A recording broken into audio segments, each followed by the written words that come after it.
கர்த்தருக்கு ஸ்தோத்திரம். இந்த நாள் தேன்துளி நிகழ்ச்சியிலே நான் உங்களை மீண்டும் சந்திப்பதில் அதிக மகிழ்ச்சியாக இருக்கிறேன். சந்தோஷமாக இருக்கிறீங்களா? நம்முடைய சந்தோஷம் என்கிறதான தலைப்பின் கீழ் தான் நம்ம பேசிக்கொண்டு வருகிறோம்.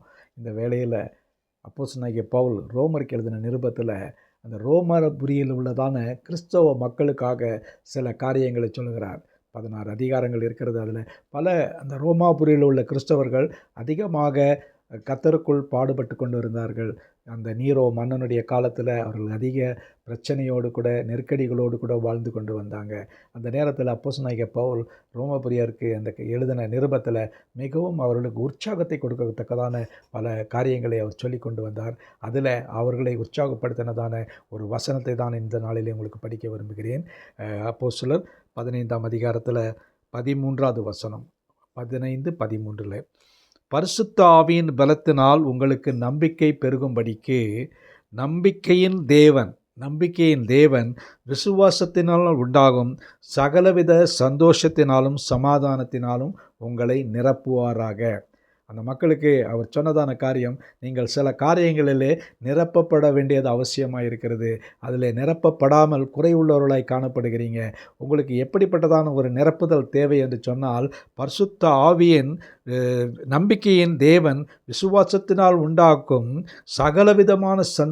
சகலவிதமான சந்தோஷத்தினாலே உங்களை நிரப்ப அவர் விரும்புகிறார். அதோடு கூட உங்களுக்கு ஒரு சமாதானத்தையும் கொடுக்க விரும்புகிறார். சமாதானம் ஒரு அடிஷனலாக கூட கொடுக்கக்கூடியதான ஒரு காரியமாக இருக்கிறது. சந்தோஷத்தையும் கொடுக்கிறார், அதோடு கூட சமாதானத்தையும் கொடுக்கிறார். அந்த ஜனங்கள் யூத மக்கள் அங்கிருந்தவர்கள், ரோமாபுரியில் இருந்தவர்கள் அதிகமாக கடினமான சூழ்நிலையிலெல்லாம் கடந்து சென்றார்கள். அவர்கள் விசுவாசிகளாக இருந்தவர்களுக்கு அப்போஸ்தலனாகிய பவுல் எழுதினதான உற்சாகத்தை கொடுக்கத்தக்கதான வார்த்தைகள் தான் இவைகள்.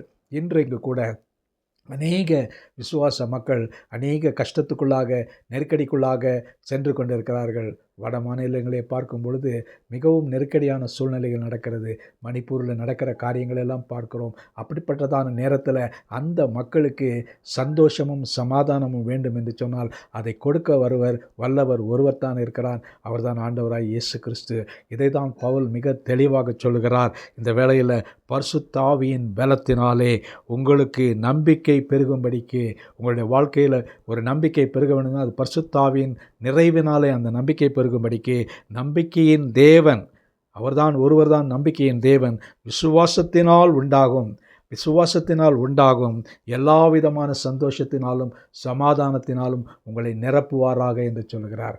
ஆகவே அப்படிப்பட்டதான ஒரு நிரப்புதல் நமக்கு கிடைக்கும் பொழுது ஒரு உற்சாகம் கிடைக்கும். ஒரு சோர்ந்து போன நேரங்களிலே அது சோர்வை எடுத்து போட்டு நமக்கு ஒரு பெரிய உற்சாகத்தை கொடுக்கக்கூடியதாக இருக்கும்.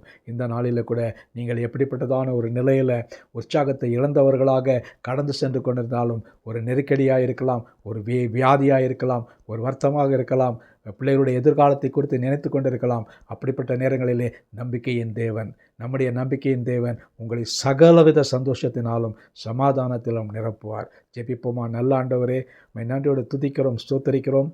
இந்த நல்ல வேலைக்காக உமக்கு நன்றி செலுத்துகிறேன் ஐயா.